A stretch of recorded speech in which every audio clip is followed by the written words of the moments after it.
Baraza la wakimbizi la Norway NRC limesema kuwa mamia ya watu waliuawa na kujeruhiwa katika shambulio la anga la wiki hii lililofanywa na Pakistan kwenye kliniki ya matibabu ya waraibu wa dawa za kulevya Kabul.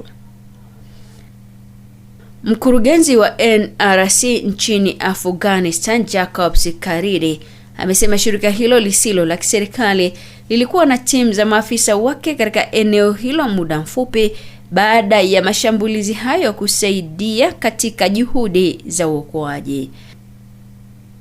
Ameiambia AFP kwamba kutokana na kile alichokiona na kile alichojadiliana na wengine waliohusika katika juhudi za dharura za uokoaji, wanaweza kusema kuwa mamia ya watu waliuawa na kujeruhiwa.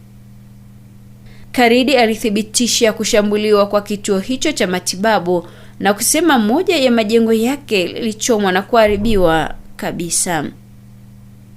Pia amesema vikosi vya uokoaji bado vilikuwa vinajaribu kutoa miili kutoka kwenye vifusi na kutafuta njia za kufikia katika sehemu za eneo hilo ambapo kuta ziliporomoka.